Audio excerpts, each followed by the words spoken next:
Buenas noches a todos, todas. ¿Cómo están? Ya después de haber esperado unos minutos, vamos a comenzar con la clase de hoy. Esta, esta clase, ¿no?, va a empezar con lo que nos quedó pendiente de las diapositivas de ayer, los últimos temas que nos quedaron comentar ayer, ¿no? Si bien es cierto, ya habíamos hablado de la producción de un campo magnético, cómo es que se produce este campo magnético. Vamos a, en esta parte, no solamente, digamos, hablar de esta producción, sino también llegar a una ecuación que nos describa el comportamiento, ¿no?, de, el campo magnético producido mediante una corriente. O sea, que esta corriente va a producir el campo magnético y lo que vamos a querer hacer en esta última parte de la clase de ayer es encontrar la relación entre la corriente y el campo magnético que produce esa corriente, ¿sí? Ayer pues decíamos que existen dos formas de producir campo magnético, ¿sí? Una es mediante un imán, hablábamos de cómo es que se comporta el imán, y la otra mediante un electroimán o un bobinado por el cual circula una corriente, ¿no? Ese bobinado que hemos estado comentando, por el cual circula una corriente, viene del principio básico que comentábamos ayer también, que por un conductor por el cual circula una corriente, se produce un campo magnético alrededor de este, ¿no? Y si este mismo conductor nosotros lo enrollamos, ¿sí?, a algo así, y por este circula una corriente, entonces el campo magnético producido será alrededor de cada parte de esta espira, ¿no? Y tendremos un campo magnético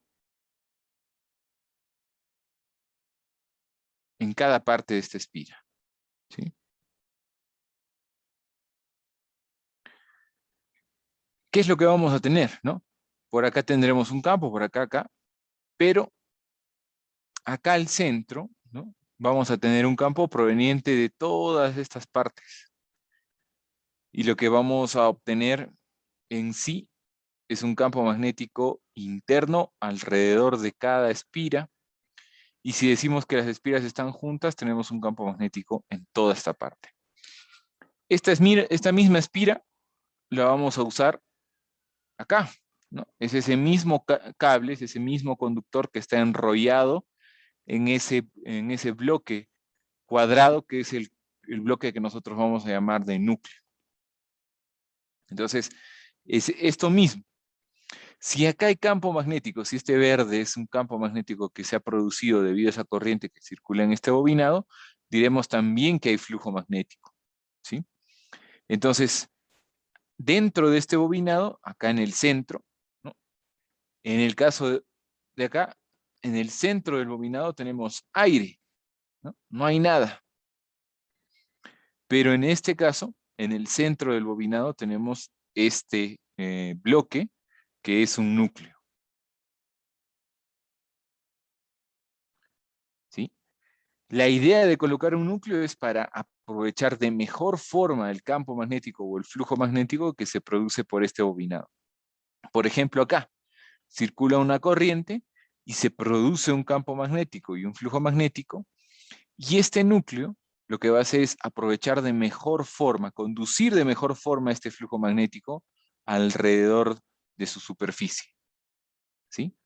Entonces, esa relación, ¿no?, de la intensidad de campo magnético respecto a la corriente que circula va a ser que la integral cerrada de la intensidad de campo magnético por la diferencial de longitud, o sea, cuán largo es el camino que va a recorrer ese flujo magnético, es igual a la corriente neta.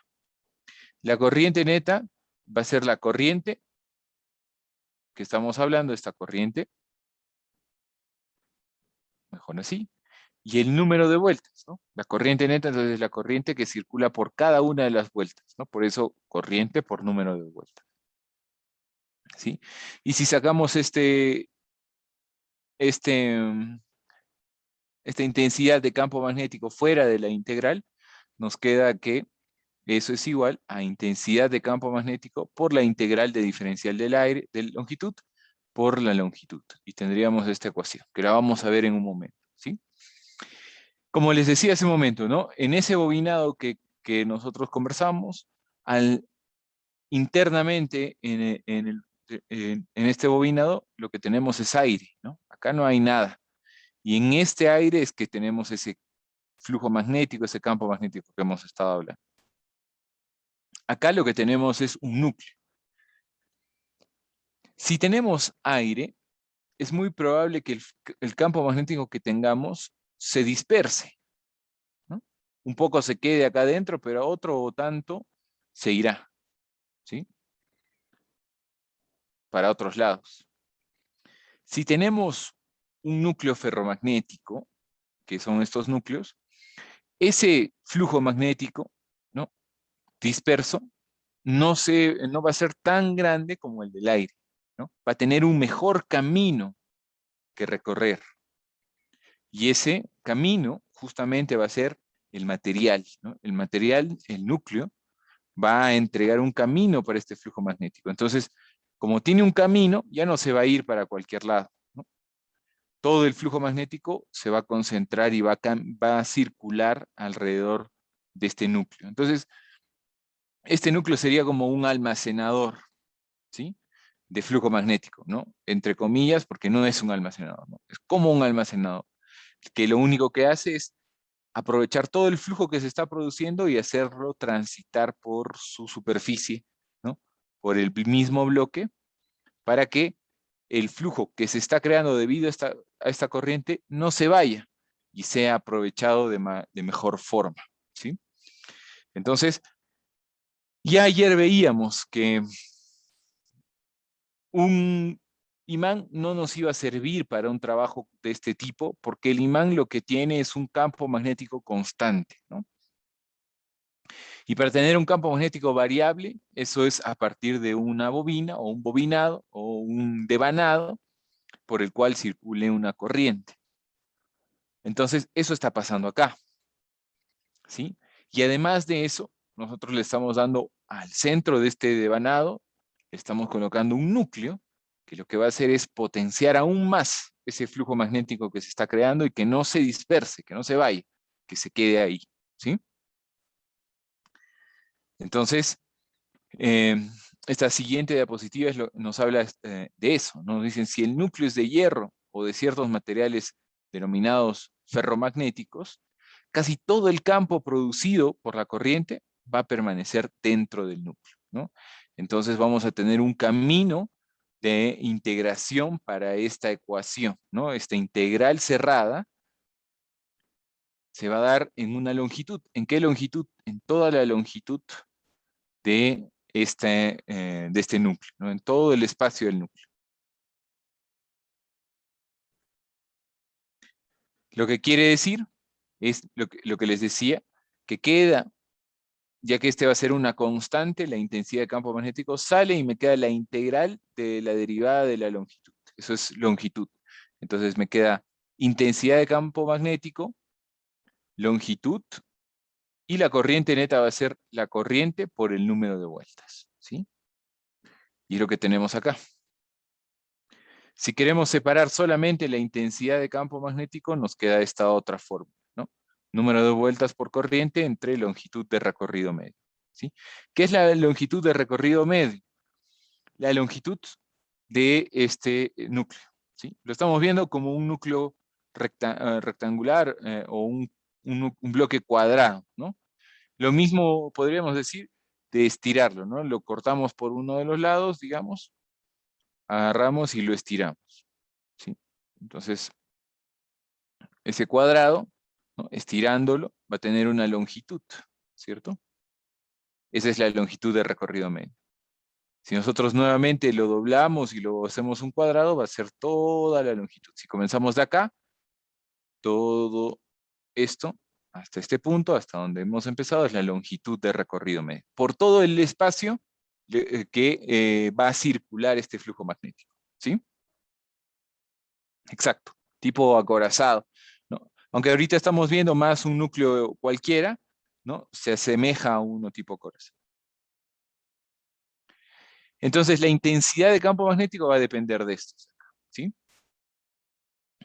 ¿Qué es esta intensidad de campo magnético? No es otro parámetro más que es parte de los conceptos de campo magnético, pero no es algo que está muy fuera de lo que ya hemos hablado, ¿no? Tienen una relación muy estrecha con el campo magnético, ¿sí? Con el propio campo magnético, ¿no? Y la intensidad de campo magnético es el esfuerzo de la corriente para producir un campo magnético, ¿sí? Entonces, depende de qué material está circulando o qué material es ese núcleo.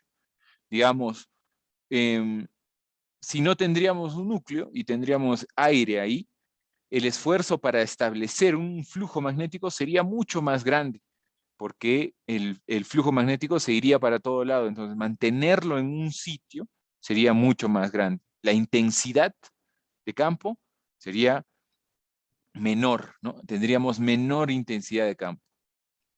Lo propio en el caso de que tengamos un núcleo de hierro, por ejemplo, ¿no? Acá en el núcleo de hierro va a haber mucha más facilidad de que el flujo magnético se mantenga. Entonces la intensidad de campo magnético va a ser mayor, ¿no? A eso hace referencia esta intensidad de campo magnético. ¿Y cómo podemos relacionarla con el campo magnético?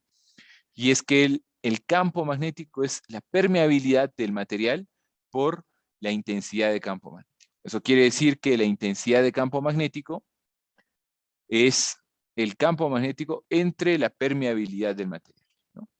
Y esta es la permeabilidad del material que depende, ¿no? Si se trata de aire, el aire tiene una permeabilidad.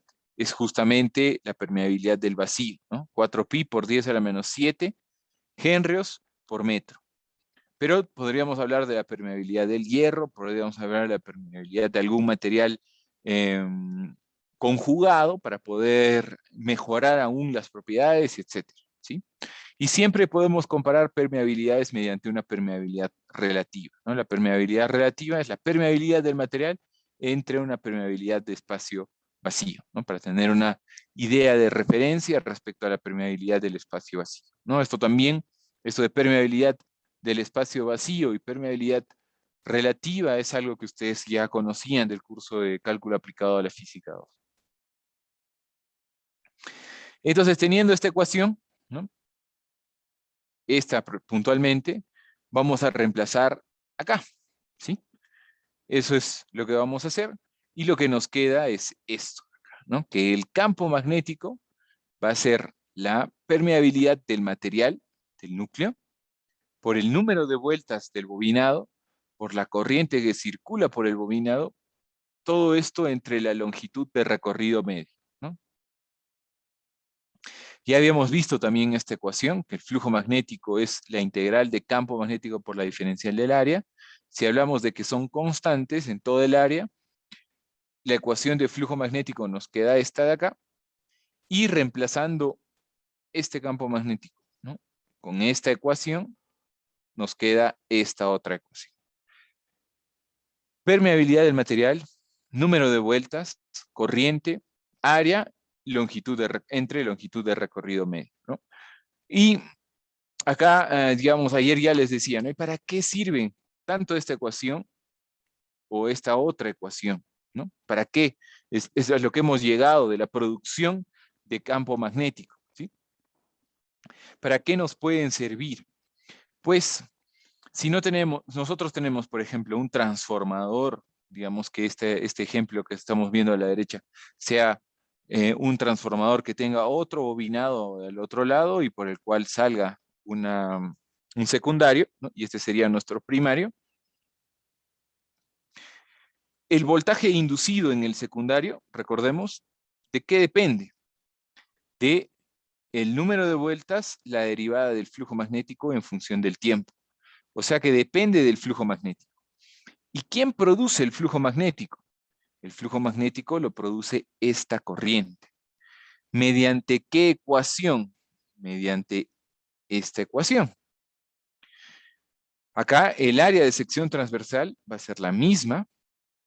La permeabilidad del material, momentáneamente podemos analizar que es la misma, es constante. El número de vueltas va a ser constante en función del tiempo y la longitud del núcleo va a ser constante en función del tiempo. Entonces, el flujo magnético depende principalmente de la corriente. ¿Qué quiere decir esto? Que si nosotros tenemos acá corriente versus flujo magnético, podríamos tener una curva que represente esa relación, ¿sí? Esa curva es la curva conocida como la curva de saturación, ¿sí? Podría ser también corriente versus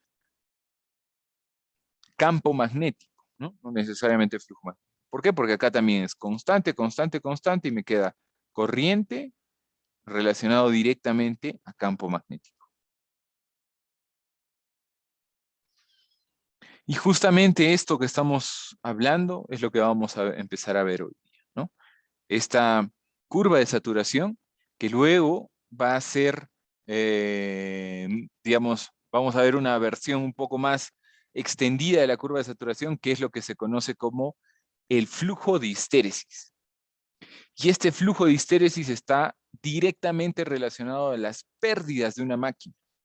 Ya hablábamos anteriormente que estas conversiones en generadores, transformadores y motores no es perfecta, o sea que no es que el 100% de potencia que entra al motor sale como potencia mecánica o con un generador o con un transformador, sino que hay pérdidas. Esas pérdidas están relacionadas al comportamiento magnético del núcleo y eso se da mediante las pérdidas de histéresis. También vamos a hablar de las pérdidas de corrientes parásitas, ¿sí? Hasta acá vamos bien, ¿se entiende? Vamos entendiendo esta relación de corriente, campo magnético, corriente, flujo magnético.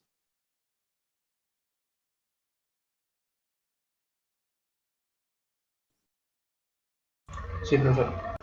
Perfecto, muy bien. Entonces, con eso, bueno, esas eran las últimas diapos de la clase pasada que nos faltaban terminar.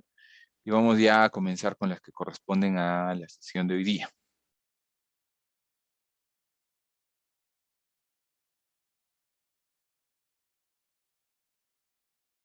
Entonces, esta sesión es la cuarta sesión, ¿sí?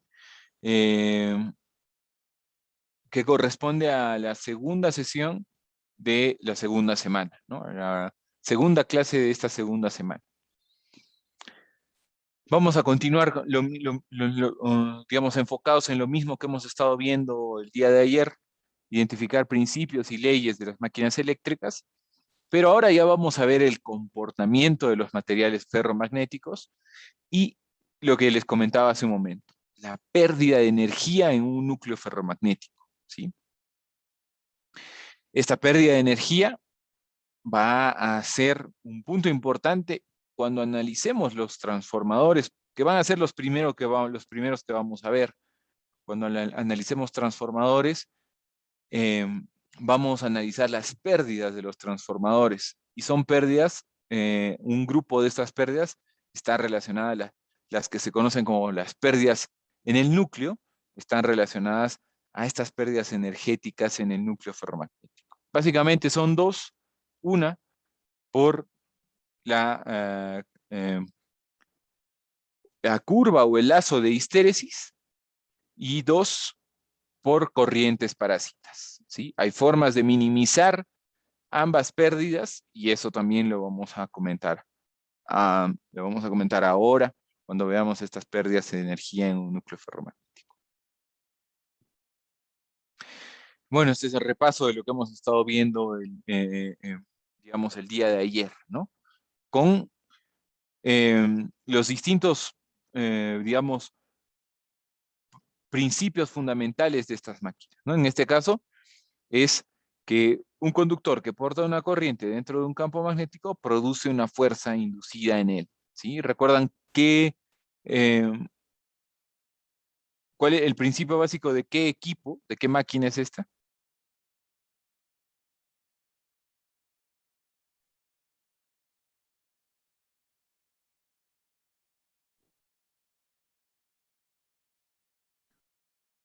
Un motor, profe. Perfecto, muy bien. Un motor, ¿no? ¿Por qué? Porque una corriente está produciendo una fuerza, una corriente que es parte de una energía eléctrica, está produciendo una fuerza que es parte de una energía mecánica. Perfecto, muy bien. Esta otra hace referencia a que un conductor que se desplaza dentro de un campo magnético a cierta velocidad, lo que pasa en este conductor es que se induce un voltaje. El voltaje inducido tiene una polaridad para indicar el flujo de electrones y la polaridad siempre sigue la dirección del vector resultante de velocidad por campo magnético, ¿recuerdan? Y este acá, ¿a cuál máquina hará referencia? Perfecto, Cristian, ¿no? A un generador. ¿Por qué? Porque una velocidad, que es parte de una energía mecánica, produce un voltaje, que es parte de una energía eléctrica. Acá tenemos los ejercicios que quedaron pendientes, ¿sí? Si bien es cierto, los ejercicios son o los pueden presentar hasta el domingo, la resolución los vamos a dejar para el lunes, ¿les parece? Entonces, el lunes próximo, ya con ustedes habiendo presentado, ya tengo dos presentaciones, ¿no? Y las dos presentaciones están muy buenas. Eh, pero de todas maneras, tienen hasta el domingo para presentar, esfuércense en tratar de hacerlo y el lunes la resolvemos juntos, ¿sí? Así que voy a saltar esta parte para que el lunes la hagamos, ¿sí? A los dos alumnos que ya han presentado, ya les he revisado, ya lo he visto y el próximo lunes resuelvo sus dudas puntuales, ¿sí? Entonces, em, lo que vamos a ver es el comportamiento de los materiales ferromagnéticos, lo que estábamos hablando, o continuar justo lo que estábamos hablando ahorita, ¿no? Al terminar las diapositivas pasadas. Comenzar que vimos esta ecuación. Esta ecuación lo que nos indica es la relación entre el campo magnético y la intensidad de campo magnético. O sea, la intensidad de campo magnético hace referencia, como les digo, a la dificultad de que el campo magnético se mantenga en ese lugar, ¿no? Y la intensidad será en cierto lugar cuánto campo magnético hay. Digamos, es mucho campo magnético o poco campo magnético. En Tesla por metro, Tesla por centímetro, o sea, tengo 1000 Tesla por milímetro. Tengo un Tesla por milímetro, ¿no? En un caso, la intensidad es muy grande, 1000 Tesla en un milímetro, por cada milímetro de superficie. Y en el otro caso, un Tesla por cada milímetro de superficie. Es mucho más pequeña que la anterior. ¿Entienden? Esa relación hace referencia justamente a la permeabilidad del material que viene de eh, cuán, cuánto permite un material el flujo magnético, ¿no? Cuán permisible es un material de flujo magnético, cuán fácil es para un flujo magnético circular por cierto material, ¿sí? El valor del espacio vacío que veíamos, 4pi por 10 a la menos 7, es un valor muy pequeño, ¿no? ¿Por qué? Porque en el aire es mucho más complicado que el flujo magnético se mantenga, ¿no? Pero, digamos, en un núcleo de hierro será un valor 400 veces más grande que ese, o 400 o 500 veces más grande que ese valor de un núcleo de aire, digamos, ¿sí? Entonces, en las ecuaciones anteriores, en el análisis anterior que vimos, asumimos que la permeabilidad del material era constante, ¿sí? Independiente, nos dicen de la fuerza magnetomotriz aplicada, ¿no? ¿Y qué es una fuerza magnetomotriz? ¿No? Una fuerza magnetomotriz es el número de vueltas por la corriente, ¿no? Esa es la fuerza magnetomotriz de este caso, ¿sí? Así como hay una fuerza electromotriz, hay una fuerza magnetomotriz, ¿sí? Entonces, em, la permeabilidad sí es constante solamente en el espacio libre, ¿sí? Pero no es constante en algunos materiales y en la mayoría de materiales ferromagnéticos. ¿Depende de qué? Depende del flujo magnético que esté contenido en ese espacio. O sea, que tienen un límite, ¿sí? Que la permeabilidad tiene un límite, que la permeabilidad llega un momento en que ya no puede tener más flujo magnético, que ahí queda, ¿no? Que ya no puede, este material ya no puede hacer circular más flujo magnético.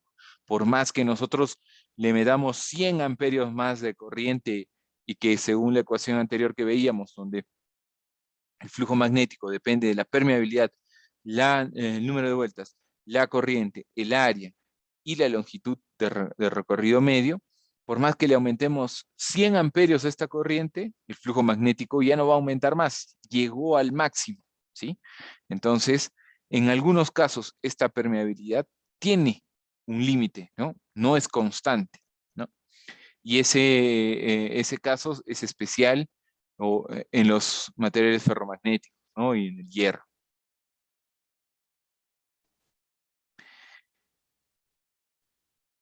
Ahora, si quisiéramos saber cuál es este límite, es muy fácil, digamos, entender esto, ¿sí? Veamos la imagen de la,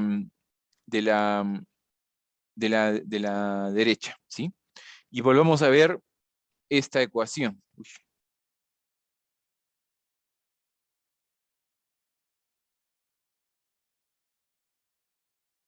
¿sí?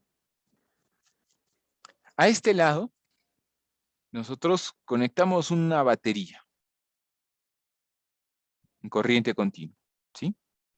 La batería, una batería cualquiera, entrega una corriente, ¿no? Esa corriente es nuestra corriente, la corriente que va a circular por la bobina, ¿sí?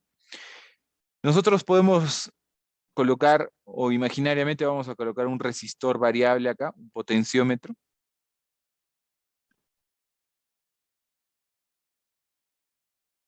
que lo que va a hacer es modificar esta corriente, ¿no? Minimizarla o agrandarla.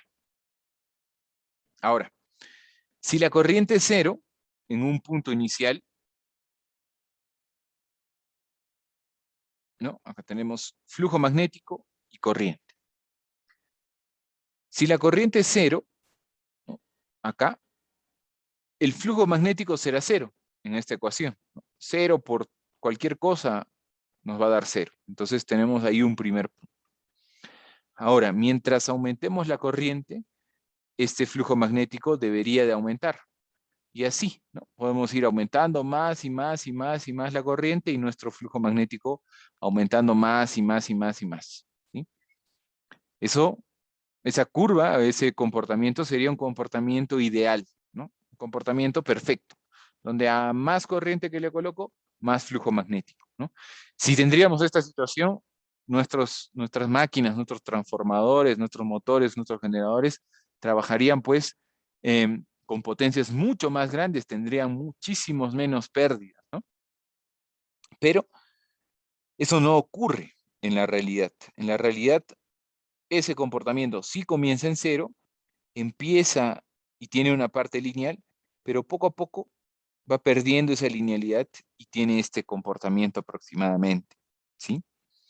Y esa es la relación corriente y flujo magnético. Y es lo que les comentaba hace un momento. Por más que yo le aumente corriente, ¿no? Digamos a partir de este cierto punto, de este punto, digamos a partir de acá, por más que nosotros aumentemos mucha corriente, digamos una corriente que signifique todo este incremento, el punto de flujo magnético estaría por acá, ¿no? ¿Cuál es la diferencia? La diferencia de flujo es muy pequeña. ¿Y cuánta energía necesitamos para incrementar una corriente? ¿No? Ahí está la pregunta. nosotros, mejor que nadie, sabemos que para aumentar corriente vamos a necesitar aumentar potencia y aumentar consumo. Entonces, ese incremento de corriente va a significar un incremento de consumo, ¿sí? De esta batería, digamos. Y bueno, nosotros podemos decir, bueno, yo le quiero aumentar 100 amperios, pero necesito tener un flujo magnético del doble del que tengo, digamos, ¿no? Pero le aumentamos esos 100 amperios, digamos acá, y lo que incrementa, digamos, son 2 Tesla, o sea, nada. Entonces no sirve de nada incrementar más corriente para que nuestro flujo magnético ya no pueda más, ¿sí? Entonces, esta curva que estamos viendo es lo que se conoce como curva de magnetización y es lo que vemos acá, en esta imagen de la derecha, ¿sí? No nos confundamos porque acá dice F y este F hace referencia a una fuerza magnetomotriz que depende del número de vueltas y la corriente. O sea, que tranquilamente podría ser la corriente solamente, ¿sí? Porque el número de vueltas es constante, ¿no? Entonces, no nos preocupemos en esta F, sigue siendo corriente, ¿no? Es más, acá sigue estando la unidad de corriente, amperios, ¿sí? Y si se dan cuenta, tiene el mismo comportamiento aproximado, claro, del dibujo que yo hice anteriormente, ¿sí? Esa curva de magnetización, o curva también conocida como curva de saturación, nos muestra cómo es que el flujo magnético deja de crecer a partir de cierto momento. Cuando deja de crecer, cuando el crecimiento es muy pequeño, podríamos decir que deja de crecer conforme nosotros aumentemos corriente, podemos decir que tenemos un núcleo eh, saturado. O sea que llegó al punto máximo, está saturado, ya no puede circular más flujo magnético por ahí, ¿sí? Llegó al máximo posible, ¿sí? Entonces, eso es más, digamos, ¿y por qué se da eso? ¿Por qué llega a ese máximo posible? Justamente por lo que comenzábamos o conversábamos anteriormente, ¿no? Que la permeabilidad es o no es constante en los materiales ferromagnéticos, ¿sí? Entonces, esta última parte de esta diapositiva es bien, bueno, bien interesante para describir esta curva de magnetización, ¿no? Nos dicen que al comienzo, ¿no? Un pequeño incremento de la fuerza magnetomotriz, o sea, un pequeño incremento de la corriente, lo que les decía hace un momento, produce un gran aumento del flujo magnético resultante, como se ve también en la imagen. Sin embargo, después de cierto punto, aunque se incremente mucho la fuerza magnetomotriz, aunque incrementemos mucho más la corriente, como lo explicábamos también, los aumentos de flujo serán cada vez más pequeños, ¿no? Y finalmente, el incremento de la fuerza magnetomotriz casi no produce cambios en el flujo magnético producido en esa máquina. ¿Por qué necesitamos, digamos, nos preocupamos tanto por ese flujo magnético, ¿no? Lo explicábamos, no sé si está acá, no, lo había borrado. Lo explicábamos o lo podemos explicar en esta diapositiva. Sencillamente, si nosotros nuevamente estamos usando un transformador y tenemos un bobinado secundario y un bobinado primario, el voltaje inducido en el bobinado secundario depende del número de vueltas de la derivada del flujo en función del tiempo. O sea, que el valor de este flujo es muy importante, ¿sí? Para cuánto voltaje produce el secundario de este transformador. Eso quiere decir que si nosotros estamos trabajando con una corriente, entregando una corriente en el primario, en este punto, y trabajando con este flujo magnético, ¿no? Tal vez el voltaje inducido en el secundario de nuestro transformador sea muy pequeño, ¿no? Entonces nosotros nos vamos, digamos, a este otro punto, con esta corriente y teniendo un flujo, observen, no sé, 2 veces, digamos, 4 veces más grande, tal vez, ¿sí? Un flujo mucho más grande e incrementando la corriente, ¿sí? Y de ahí decimos, acá ya tenemos un voltaje inducido mayor, ¿no? Un poco mayor, ya tenemos un voltaje inducido considerable. Queremos seguir aumentando el voltaje inducido, entonces lo que hacemos es incrementar la corriente en nuestra máquina. Incrementamos, duplicamos esta corriente, ¿no? O incrementamos un poco más esa corriente, y lo que tendremos como resultante será este flujo magnético, ¿sí? Que evidentemente producirá un voltaje inducido mayor. Ahora, si nosotros incrementamos aún más la corriente, ¿sí? La voy a duplicar hasta acá, ¿sí? Esa corriente, estaremos trabajando en este punto más o menos, ¿sí? O sea, por acá en el flujo magnético, ¿no? Que sí es un voltaje inducido mayor, pero apenas mayor que el anterior y solamente, o sea, solamente un poco mayor, y lo que hemos hecho es duplicar el valor de la corriente, ¿no? Por ahí podemos nuevamente colocar un valor por acá, digamos, donde estemos trabajando en este punto, ¿no? Un valor de corriente muy, muy grande, y lo que obtendremos será este valor de flujo magnético, o sea, casi el mismo del anterior, ¿no? Un voltaje inducido casi igual al anterior, ¿sí? ¿Se entiende? ¿Se entiende esto de curva de magnetización? Sí, profe. Perfecto, muy bien. Entonces, em, tenemos que ver en cada momento, por lo que estamos viendo hasta ahora, en qué punto de corriente vamos a trabajar para producir cierto flujo magnético, y que en este punto de corriente sea el suficiente para producir el flujo magnético que necesitamos, ese grande, ese que nos va a dar el voltaje inducido que requerimos, y no ir más allá para saturar a la máquina, ni tampoco trabajar en una región no saturada. Entonces, vamos a hablar de ciertas regiones dentro de esta curva de saturación, ¿no? Primero, la región saturada, ¿no? Que digamos será a partir de acá. La región no saturada, que será toda esta parte de acá, un comportamiento más lineal. Y una región media, ¿no? Una región entre un punto y otro, que es una región óptima, digamos, de trabajo, que es lo que le conocen como la rodilla, ¿no? De la curva de magnetización, ¿no? El punto de acá es casi como una rodilla si la analizamos, la rodilla de la curva de magnetización. Entonces tenemos una región saturada, una región no saturada y una región, digamos, óptima de trabajo. ¿Qué quiere decir una región saturada?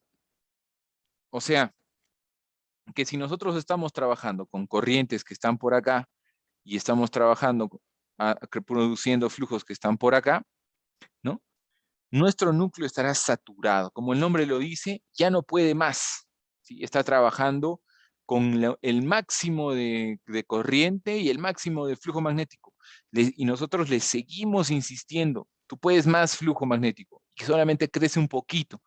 Y tú puedes más, le colocamos más corriente y crece solamente un poquito. Entonces, ahí, trabajando en la región saturada, el núcleo, si bien es cierto, va a trabajar, pero va a empezar a calentar mucho. Entonces, no es bueno trabajar en la región saturada por dos motivos, lo que les digo, calentamiento, y segundo, que vamos a trabajar con corrientes muy grandes, que significa energía eléctrica grande para producir ese flujo magnético. De ahí viene la pregunta, ¿conviene?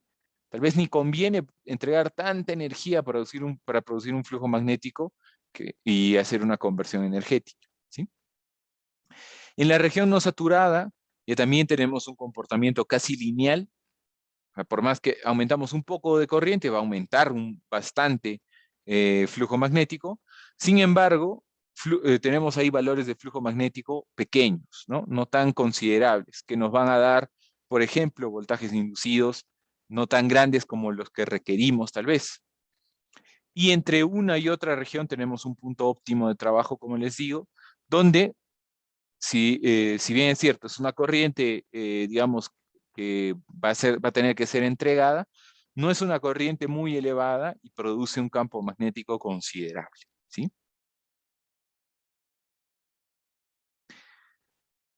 Otro diagrama muy similar al anterior, si observan en cuanto a forma, ¿no? Este diagrama es el mismo diagrama que muestra la misma situación, solamente que lo que estamos haciendo acá es cambiar los ejes, ¿no? Acá es campo magnético y acá intensidad de campo magnético. Nada más que eso, ¿no? Como era en el anterior, flujo magnético. El flujo magnético depende del número de vueltas, de la permeabilidad de la corriente, del área y de la longitud de recorrido medio. Y acá, fuerza magnetomotriz, el número de vueltas por la corriente, ¿no? En sí, entonces lo que estamos haciendo es, con una corriente, un valor de corriente inicial, empezamos a producir esta curva y debido a que la corriente también está acá, nos va a dar un valor de flujo magnético, ¿sí? Eso es lo que hemos estado haciendo. En este caso pareciera que es una curva distinta, pero es lo mismo, ¿no? ¿Por qué? Porque campo magnético es permeabilidad, número de vueltas, corriente entre longitud de recorrido medio, ¿sí? Ahí de nuevo está la corriente. Y en este caso la intensidad de campo magnético es la fuerza magnetomotriz por la longitud de recorrido medio. Y la fuerza magnetomotriz es el número de vueltas por la corriente por la longitud de recorrido medio. Entonces, nuevamente tenemos corriente y corriente. Comenzando con una corriente de 0, va a ir incrementando el valor del campo magnético que produce, ¿sí? Va a llegar a un punto ahí y luego va a empezar a saturarse. O sea, es lo mismo, es la misma representación, ¿sí? O sea, ¿qué quiere decir esto? Que nosotros podemos tener una curva de saturación que nos muestre flujo magnético versus intensidad de campo magnético o campo magnético versus intensidad de campo magnético, ¿no? O sea, flujo magnético versus fuerza magnetomotriz o corriente y campo magnético versus intensidad de campo magnético, que no es nada más igual que corriente, ¿no?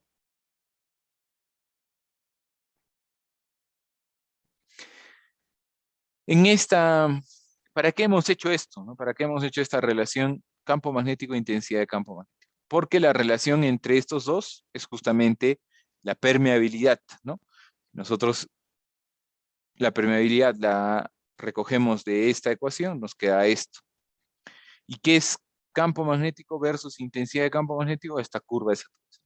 Y fue justamente lo que empezamos a decir hace un momento, que la permeabilidad no es constante para los materiales ferromagnéticos. ¿Por qué?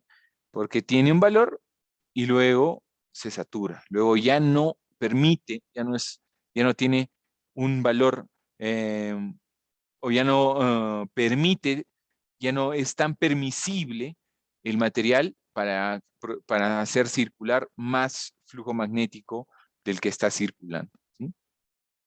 Y es justo lo que nos dice esta diapositiva, ¿no? La pendiente de la curva de densidad de flujo, ¿no? O campo magnético contra la intensidad de campo magnético es por definición la permeabilidad del núcleo magnético, ¿no? Esta curva muestra que la permeabilidad es grande y relativamente constante en la región no saturada, ¿no? En esta primera parte. En la región no saturada y que decrece, ¿no? De manera gradual hasta un valor muy bajo en la región saturada, ¿no? Que es como lo comentábamos hace un momento cuando el núcleo se encuentra saturado, o muy saturado en este caso.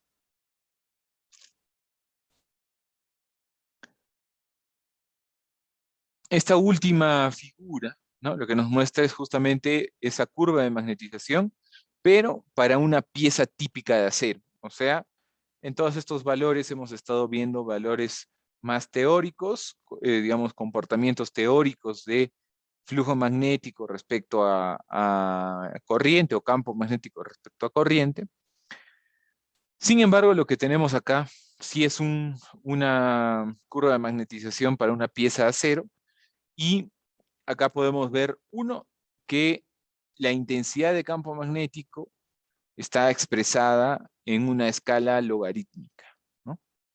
O sea que la corriente que está relacionada a la intensidad de campo magnético se incrementa en una forma logarítmica, ¿no? O sea, acá tenemos, por ejemplo, 40 amperios vueltas por metro en nuestro bobinado y produce 0.2 Tesla de flujo de campo magnético. Un poquito menos de 0.2. Aumentamos a 50, va por acá, ¿sí? Aumentamos a 60, 70, 80, 90 y 100, ¿sí?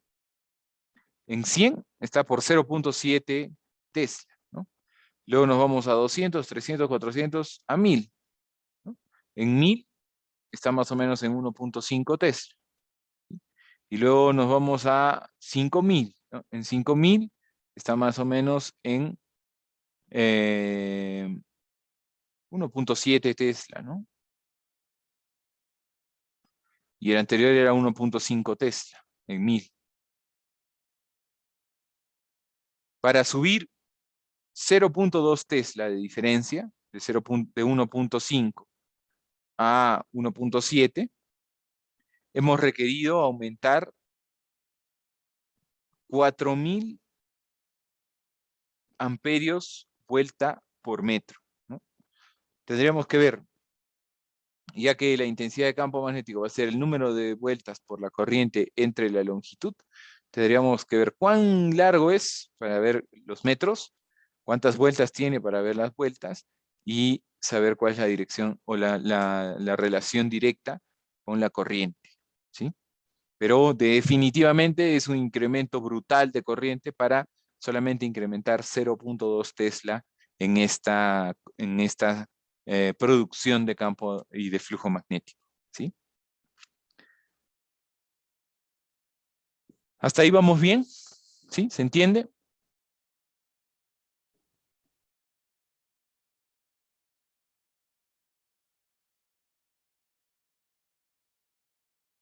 Perfecto, muy bien. Entonces vamos a continuar.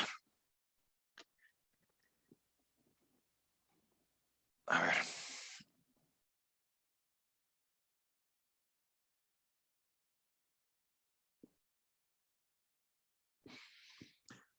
Entonces, resumiendo, ¿no? Existe una clara ventaja de usar núcleos de materiales ferromagnéticos, ¿sí? ¿Por qué? Porque como hemos explicado anteriormente, estos materiales ferromagnéticos lo que van a hacer es dar un camino al flujo magnético que estamos produciendo con una corriente y que este flujo magnético producido no se vaya por cualquier lado, sino que siga un camino justamente y que este camino sea este material. Con esto estamos optimizando la producción de campo magnético debido a una corriente que lo está creando, ¿no? Entonces, al optimizar, estamos optimizando también nuestro proceso de conversión, ¿sí? Entonces, definitivamente vamos a obtener un mayor flujo que si solamente estaríamos hablando de un núcleo que no tiene nada o que tiene, o que podemos decir que tiene aire internamente, ¿sí? Entonces, eh, esa es la principal ventaja de usar estos materiales ferromagnéticos eh, en cualquier tipo de máquinas rotativas o estáticas, ¿sí? Sin embargo, como todo, no es perfecto, ¿sí? Tiene un límite de, digamos, circulación de flujo magnético. Tiene un límite de poder hacer o poder transportar este flujo magnético, de poder recibirlo y poder conducirlo por cierta área, ¿sí? O conducirlo por cierta superficie. Tiene un límite, ¿no? No puede o hacer circular todo el flujo magnético que querramos, tiene un límite. Y este flujo debe ser proporcional o por lo menos aproximadamente proporcional a la fuerza magnetomotriz que lo aplica, ¿no? O que lo produce. Esa fuerza magnetomotriz depende de la corriente directamente. Entonces, siempre que trabajemos con estos núcleos, debemos de operarlos o tratar de operarlos en la región no saturada, no saturarlos, ¿sí?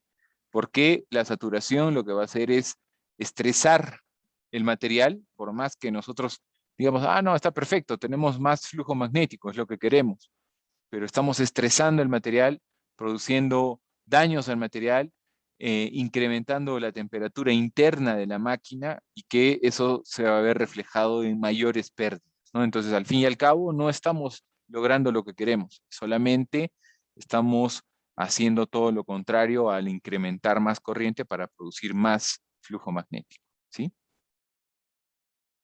Exacto, Elmer, ¿no? Al final, recalentarlo. Muy bien.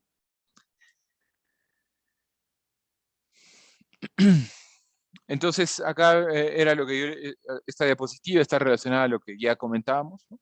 Que para la mayoría de las máquinas tenemos que tratar de trabajar en este punto de rodilla de la curva de magnetización, ¿no?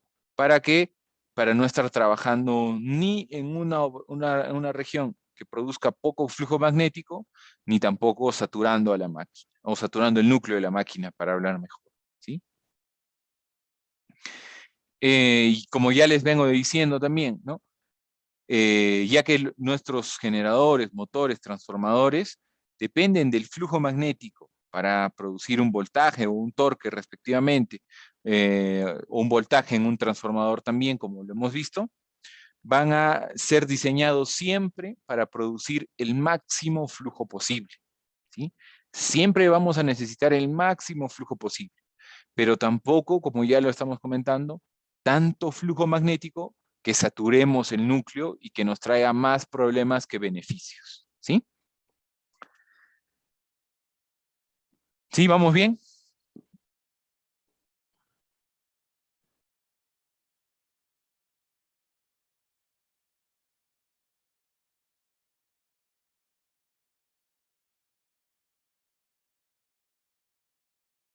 Perfecto.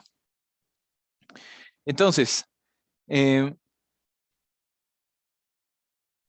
acá lo que tenemos, ¿no? Es un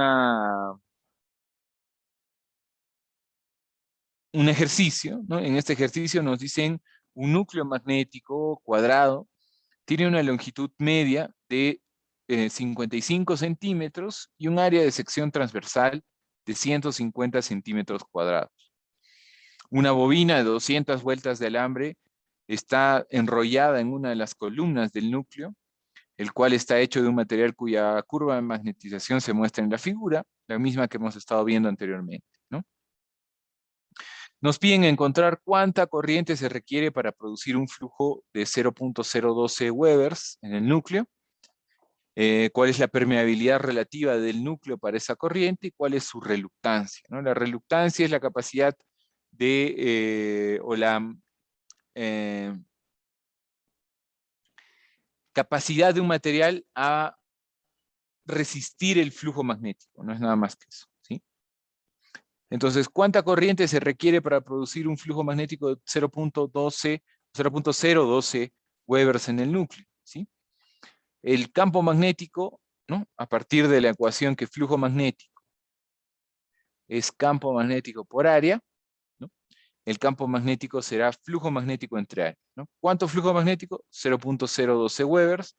Y lo que nos falta sería saber cuál es el área de sección transversal. Nos dicen que el área de sección transversal de este núcleo cuadrado, como el que hemos estado viendo acá, ¿no? Tal cual este núcleo, ¿sí? Como esta imagen. El área de sección transversal, que es esto, toda esa parte, nos dicen que es 150 centímetros cuadrados, ¿no? O sea, 0.015 metros cuadrados, lo que nos da un campo magnético de 0.8 Tesla, ¿no? Pero esa no es la pregunta es cuánta corriente se requiere para producir un flujo magnético de ese valor, ¿no? Teniendo ya el campo magnético de 0.08 Tesla, ¿no? Podemos buscar ese valor dentro de la curva de magnetización, ¿sí? 0.8 Tesla está acá, ¿no? Y nosotros seguimos eso y nos encontramos en este punto. Y en ese punto estaremos hablando de una situación por acá, ¿no?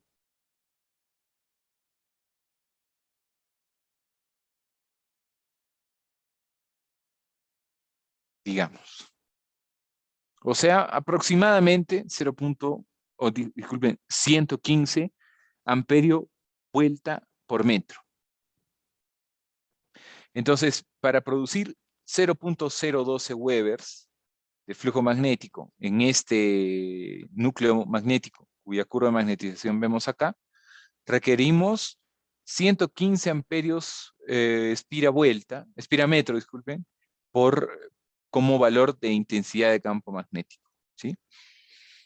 La intensidad de campo magnético está relacionada con la fuerza magnetomotriz, ¿sí? Y también relacionada a la corriente, ¿no? En sí, nosotros ya decíamos que la fuerza magnetomotriz es el número de vueltas por la corriente y que la intensidad de, de campo magnético es el número de vueltas por la corriente entre la longitud de recorrido medio, ¿sí? O la fuerza magnetomotriz entre la longitud de recorrido medio, ¿no? Eso quiere decir que la fuerza magnetomotriz sería igual a la intensidad por la longitud de recorrido medio y eso igual a el número de vueltas por corriente, que es justamente esta parte de acá. ¿Sí? Ahí tenemos la intensidad, sí, conocemos, 115 amperios por espira entre metro, y la longitud de recorrido medio es un valor que nos da el enunciado. Nos dicen que este núcleo cuadrado tiene una longitud media de 55 centímetros, ¿no? Que es 0.55 metros, ¿sí? Y eso nos da 63.25 amperios por espira, ¿no? Esta es la fuerza magnetomotriz. Nuevamente, lo que estamos buscando es cuánta corriente, y para eso tendremos que aplicar esta última ecuación, ¿no? Donde lo que proviene de que la fuerza magnetomotriz es el número de vueltas por la corriente. Entonces la corriente será la fuerza magnetomotriz, 63.25 amperios por espira, entre el número de vueltas, 200 espiras, ¿no? Y eso nos da 0.316 amperios, ¿sí? Entonces, en realidad, después de todo este cálculo, lo que hemos hecho es encontrar que para producir en este núcleo, ¿no? Específicamente en este núcleo ferromagnético, para producir 0.012 Webers, necesitamos 0.316 amperios, ¿sí? Una vez nosotros entregamos esos 0.3 amperios, produciremos 0.012 Webers. Y así podríamos hablar de cuánta corriente se requiere para producir un flujo de, digamos, 0.5 Webers, ¿no? Va a ser un valor más grande, ¿no? Tal vez por los 1.6 Tesla, ¿no? Duplicarlo. En 1.6 Tesla estaremos hablando de por acá, ¿no? O sea, unos 2.500 amperios vuelta metro, ¿no? Ya no 115. Ahí sacaremos la fuerza magnetomotriz y a partir de esa fuerza magnetomotriz la corriente, ¿sí? ¿Cuál es la permeabilidad relativa? ¿No? La permeabilidad va a ser igual, viene de la ecuación que hemos estado viendo, ¿no? Que el campo magnético es permeabilidad por intensidad de campo magnético, ¿no? Entonces, sabíamos que el campo magnético es 0.8 Tesla, la intensidad de campo magnético también la encontramos, 115 amperios por espira entre metro, y nos da una permeabilidad de 0.00696 henrios metro para este núcleo ferromagnético, ¿sí? La relativa siempre es la permeabilidad entre la permeabilidad del espacio vacío, ¿no? Esto ya lo conoce. Y eso es el valor que nos ha resultado, 0.00696 henrios por metro, entre 4pi por 10 a la menos 7 henrios por metro, que es la permeabilidad del espacio vacío, y eso nos da una permeabilidad relativa de 5.540. La reluctancia no es nada más que el flujo o la fuerza magnetomotriz entre el flujo magnético, ¿no? Esto porque la fuerza magnetomotriz es flujo por reluctancia. La fuerza magnetomotriz ya la conocíamos, ¿no? Está acá, 63.25 amperios por espira. Y el flujo magnético son los 0.012 Webers que nos están pidiendo que se produzca. Eso nos da una reluctancia de 5.270 amperios por espira entre Weber, ¿no? Y ese sería ese pequeño ejercicio que les he dejado para poder entender, digamos, cómo calcular esos parámetros que son, digamos, un tanto parámetros físicos a partir de una curva de magnetización de un núcleo ferromagnético X, ¿sí?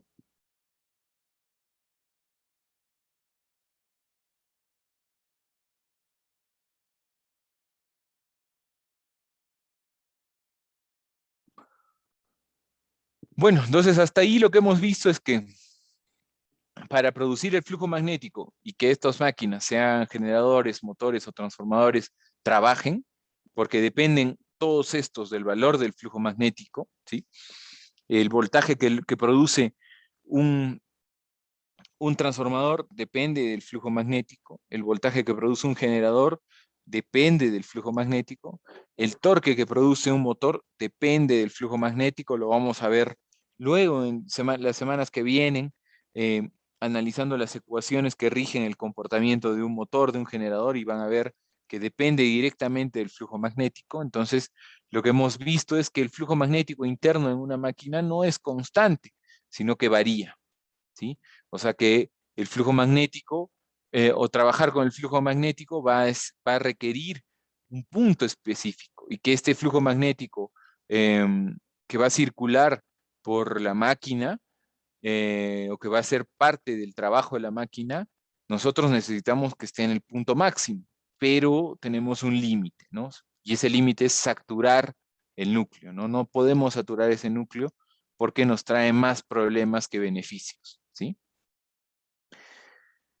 Ahora lo que vamos a ver está relacionado a las pérdidas de energía en un núcleo ferromagnético, ¿no? O sea, que vamos a empezar ya a hablar de las pérdidas que tienen las máquinas eléctricas, ¿sí?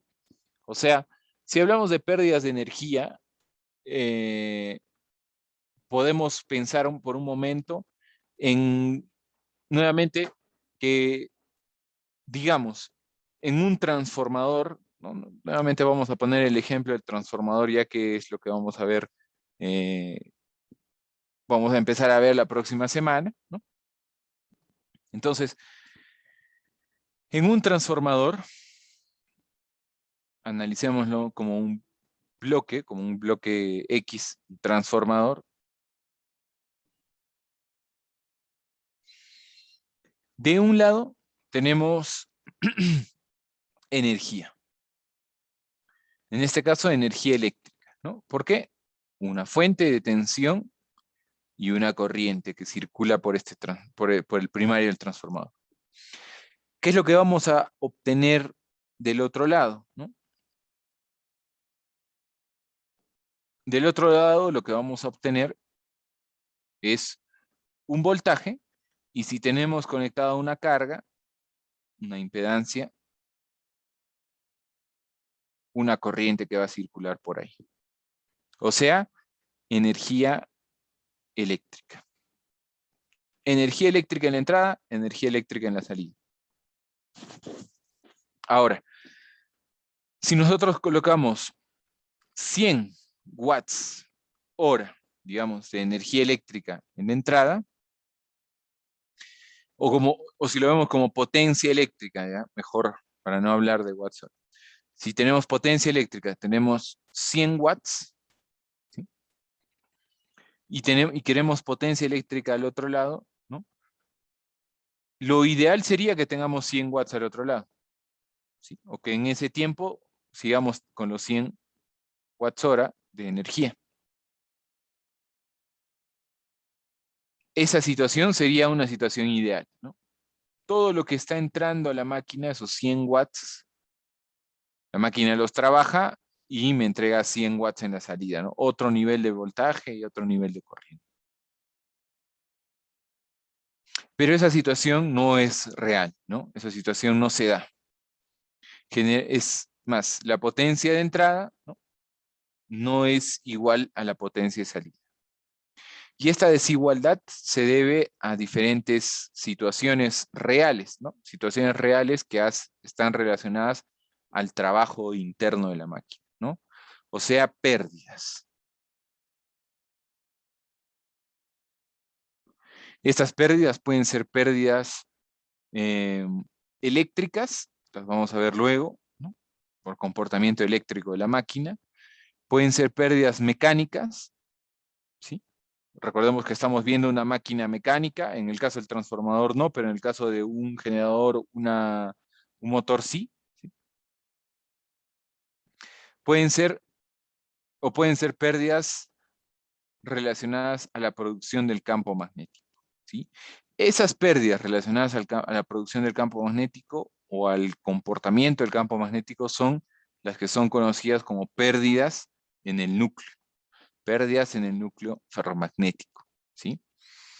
Estas dos las vamos a analizar luego y estas las vamos a analizar ahora. ¿Por qué las vamos a analizar ahora? Porque son las mismas, o son muy similares, tanto para generadores, para motores o para transformadores. Y como vamos a trabajar primero transformadores, luego generadores, luego motores, vamos a tener que saber previamente esto para que en los tres casos ya no tener que estar repitiendo, ¿no? Ya comenzando y conociendo esto de pérdidas magnéticas, pues ya cuando veamos cada una de estas máquinas vamos a saber a qué hacen referencia estas pérdidas magnéticas, ¿sí? Entonces, vamos a comenzar con las pérdidas magnéticas relacionadas al, eh,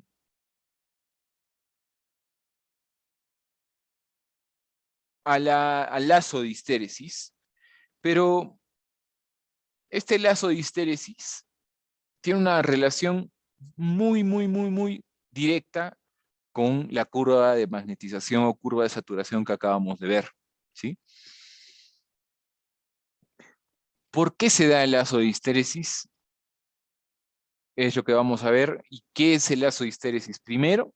¿Y por qué se da el lazo de histéresis después? ¿Sí? Con eso, digamos, vamos a terminar esta sesión, ¿sí? Imaginemos la misma situación anterior, ¿sí?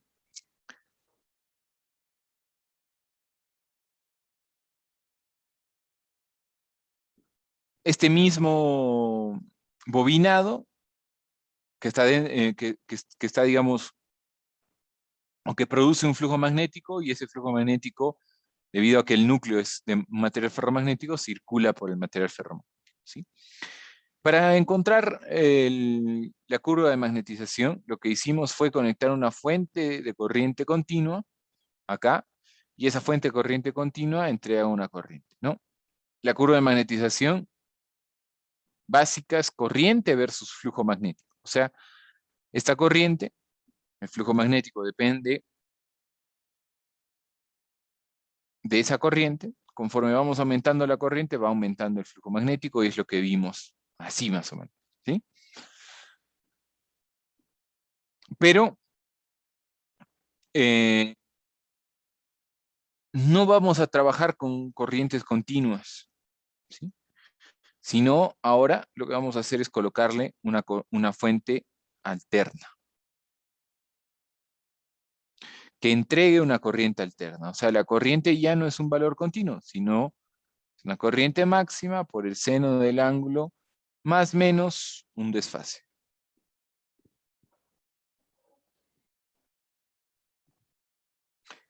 Esta corriente alterna, ¿sí? Tiene un comportamiento así, ¿cierto? Comienza en 0, tiene un valor máximo, ¿no? Que es justamente IM, vuelve a ser 0 y acá vuelve a ser menos IM y luego nuevamente 0. ¿Sí? Analicemos esta corriente alterna dentro de este bobinado en 4 partes, ¿no? Acá vamos a tener nuestra primera parte, desde el inicio hasta que llega a su valor máximo. Esa va a ser nuestra primera parte. Desde el valor máximo hasta el cruce por 0, esa va a ser nuestra segunda parte. Luego, desde el cruce por 0 hasta su valor mínimo, tercera parte. Y desde el valor mínimo hasta nuevamente llegar a 0, cuarta parte. ¿Sí? En 4 vamos a dividir el comportamiento de esta señal senoidal. En la primera parte, desde 0 hasta el valor máximo, lo que tenemos es lo mismo que hemos visto acá. Desde 0, una corriente de 0 que va subiendo hasta tener un valor máximo. O sea, una corriente de 0 y una corriente acá igual a la corriente máxima. Entonces lo que tenemos es esta curva, la curva de saturación, ¿no? La corriente está creciendo de 0 hasta tener un valor máximo y es justamente lo que conocemos como curva de saturación. ¿Hasta ahí vamos bien?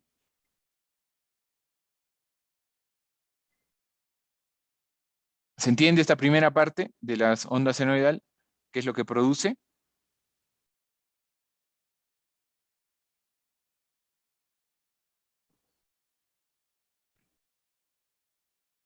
¿Tienen alguna consulta?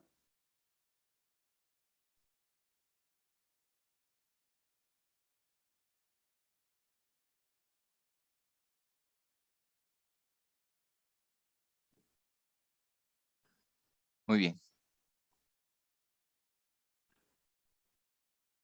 Entonces,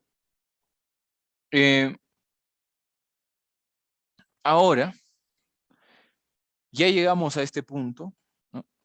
Ya fuimos andando hasta este punto y ya estamos acá, ¿no?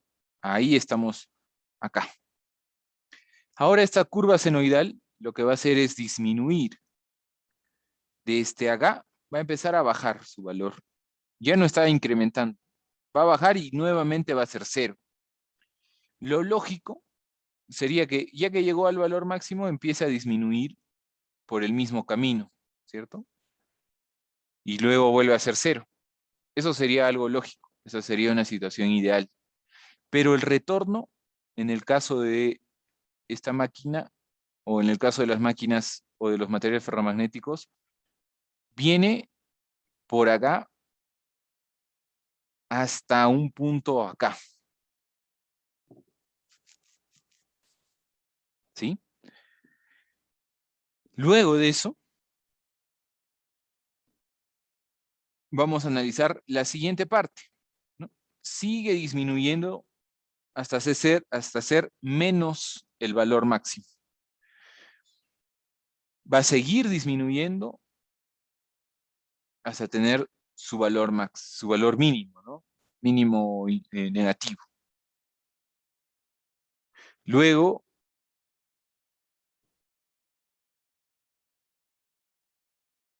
¿sí? Luego nuevamente va a subir hasta ser 0. Entonces luego nuevamente sube hasta ser 0. Y luego nuevamente crece, ¿no? En la siguiente onda,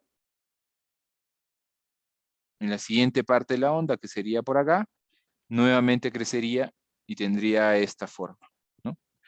Esta representación es lo que se conoce como curva o lazo de histéresis, ¿sí?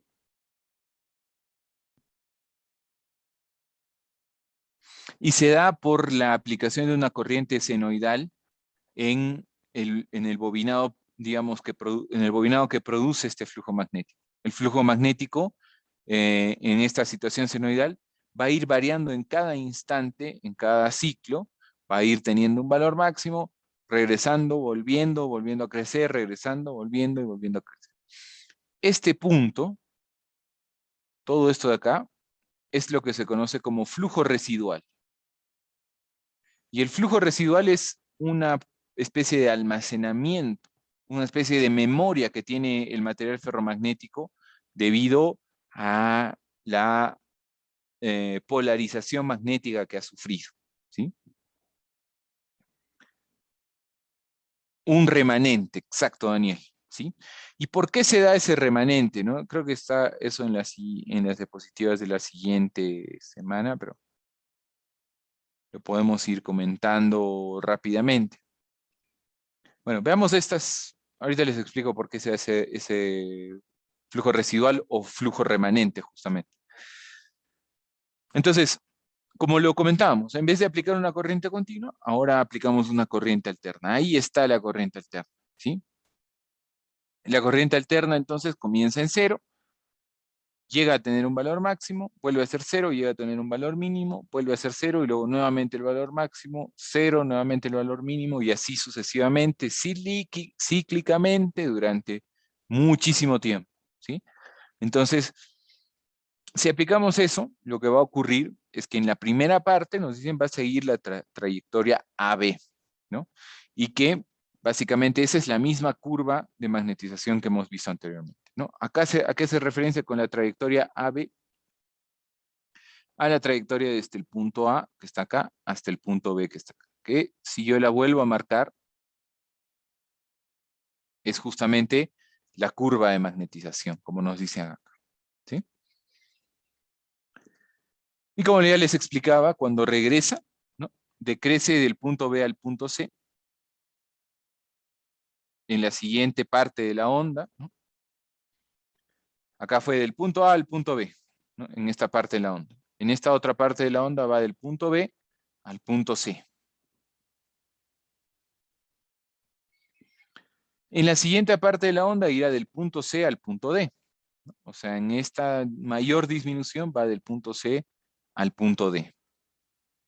O sea, decrece más. Y luego vuelve hasta el punto E, ¿no? ¿Por qué vuelve a incrementar el flujo magnético? Porque la corriente acá empieza a crecer hasta el punto E.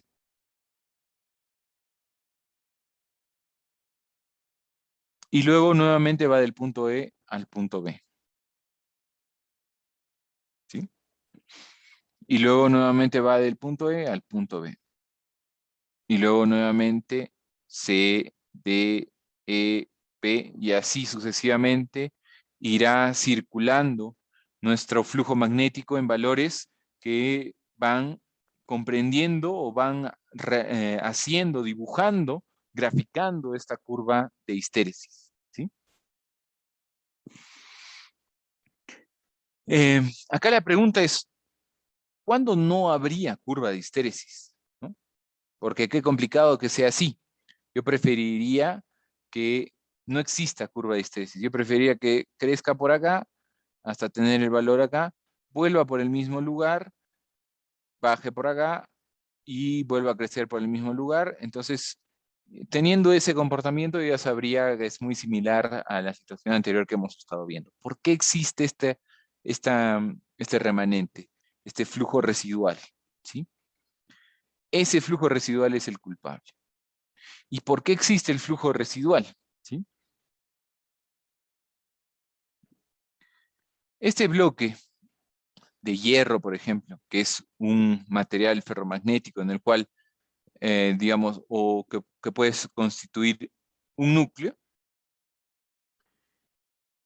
es un material ferromagnético, justamente tiene propiedades magnéticas, que ni bien lo extraemos de la naturaleza, lo que vamos a ver acá internamente son dominios magnéticos, ¿no? Los dominios magnéticos existen en este material, pero están en posiciones distintas, ¿no? Estarán aleatoriamente distribuidos, ¿sí? No tienen una dirección específica, ¿sí? Todos están así a lo largo del material. En el punto, cuando comenzamos a hacer esto, del punto A al punto B, lo que estamos haciendo es entregar un flujo magnético o un campo magnético a este material.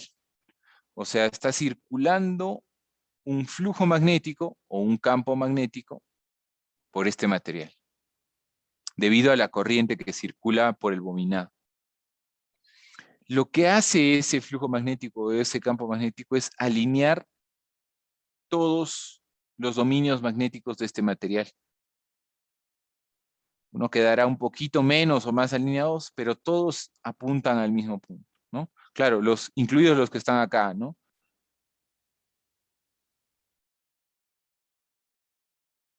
Lo que tendríamos como resultado entonces de ese alineamiento de todos estos dominios magnéticos es una polaridad magnética, un polo norte, un polo sur, ¿sí?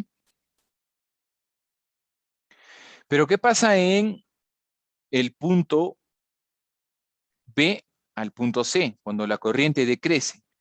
Y en ese momento el flujo magnético o el campo magnético estaría en este otro sentido. Lo que tiene que pasar es que ahora todos estos tienen que volver, o tendrían que volver, ¿no? Y en realidad vuelven, pero algunos, debido a la primera magnetización, ¿sí?, se quedan todavía apuntando hacia la derecha, todavía con memoria de lo que pasaba anteriormente, ¿sí? Y eso es lo que se conoce como flujo residual o flujo remanente. Todavía queda un poco de la primera vez que se magnetizó este material. ¿Y por qué es una pérdida de energía? Porque, como han podido ver, en cada ciclo, en cada semiciclo de la corriente alterna va a haber un nuevo reordenamiento de los dominios magnéticos. Nuevamente van a ver a la derecha, nuevamente van a ver a la izquierda, nuevamente van a ver a la derecha, nuevamente a la izquierda. Y así, imaginemos, y para reordenarlos se necesita energía, energía que va a ser perdida, energía que ya no puede ser aprovechada en la conversión, sino que va a ser destinada al reordenamiento de estos dominios, ¿sí? Esto último que les estoy explicando lo vamos a detallar más en la siguiente clase para que quede bien claro, ¿sí? Este flujo remanente, este flujo residual, ¿no?, lo que contiene es, como les decía, la historia previa del flujo presente en el núcleo, ¿no? Nos dicen, la cantidad de flujo presente en el núcleo depende no solo de la cantidad de corriente que se le está aplicando, sino también de una historia previa, ¿no?, que está presente en el núcleo. Esta historia o esta dependencia de la historia hace que se siga, hace que se dibuje, hace que el comportamiento del flujo magnético en este núcleo tenga esa trayectoria que es conocida como lazo de histéresis o curva de histéresis. Entonces, en líneas generales, la trayectoria B a C, a D, a E y a B nuevamente es lo que se conoce o se denomina como curva o lazo de histéresis, ¿sí? Y como les digo, representan pues un problema en las máquinas eléctricas porque este lazo de histéresis, cuanto mayor flujo residual tengamos, va a significar mayores pérdidas en la máquina, ¿no? Si el flujo residual lo tendríamos ahí, nuestro punto C estaría ahí. Entonces nosotros tendríamos que dibujar más o menos así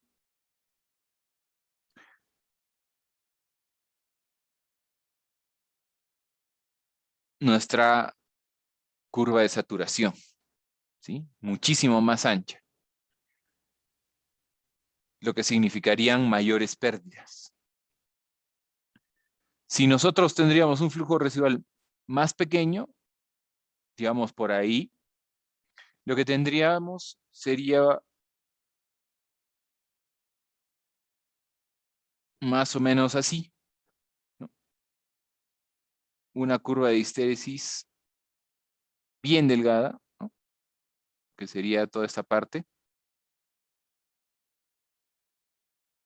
que significarían menores pérdidas por el reordenamiento, ¿no? tendría menor flujo residual. O sea, sí se llegan a reordenar rápidamente los dominios magnéticos en este núcleo, ¿sí? Bueno, hasta ahí, ¿cómo vamos? ¿Se entiende? ¿Se entiende esto de la curva de histéresis? La próxima clase vamos a terminar de hablar de esto y vamos a empezar a hablar también de las pérdidas conocidas como las corrientes parásitas, ¿sí? La curva de histéresis también podría determinar la vida útil del núcleo, ¿sí? Sin lugar a dudas, ¿sí? Porque una mayor histéresis significaría un mayor estrés en cada ciclo de la curva de la corriente aplicada. Entonces, si en cada ciclo hay mayor estrés, el núcleo sufriría en cada momento un mayor estrés que acortaría el tiempo de vida del núcleo.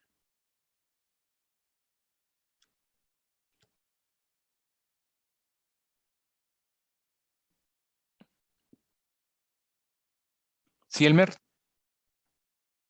¿Alguien más que tenga alguna consulta, por favor?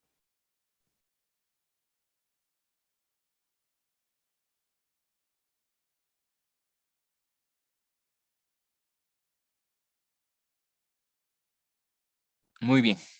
Entonces, no olvidemos lo que hemos estado viendo ahora, ¿no? Resumiendo, hemos visto la curva de saturación o la curva de magnetización de las máquinas, aplicando una corriente continua que nos hace entender que el flujo magnético que va a circular por un núcleo tiene un límite, ¿no? Y que ese límite está relacionado a la permeabilidad del material. Y lo último que veíamos es el lazo o curva de histéresis, ¿no? En este lazo o curva de histéresis lo que hemos visto es que se produce una curva diferente a la que produce el flujo magnético inicial, ¿no? Que es del punto A al punto B, y que eso se debe al flujo residual, ¿no? Específicamente, vamos a detallar más lo relacionado al flujo residual la próxima clase, ¿sí? El próximo lunes, ¿sí? Perfecto, muy bien. Entonces eso es todo por hoy. Nos vemos el próximo lunes. El próximo lunes vamos ya a terminar de hablar de estos detalles de principios y vamos ya a empezar a analizar o a comenzar a analizar los transformadores en sí, ¿sí? Analizando, pues, digamos, situaciones reales y situaciones ideales también, ¿no? Y vamos a comenzar viendo situaciones ideales rápidamente, de forma simple, y luego vamos a empezar a analizar situaciones un poco más complejas que se asemejan a la realidad, ¿sí? Eso ha sido entonces todo por hoy. Nos vemos la próxima semana. Espero tengan un buen resto de semana, un buen fin de semana. El lunes nos vemos. No se olviden, por favor, que tenemos una tarea para presentarla hasta el domingo a las 8 de la noche, ¿sí? Practiquen, nos va a servir y como ya les indicaba, si presentan todas las tareas tienen hasta 2 puntos en la práctica calificada. También les va a servir en ese sentido, ¿sí? Nos vemos entonces el lunes. Cuídense.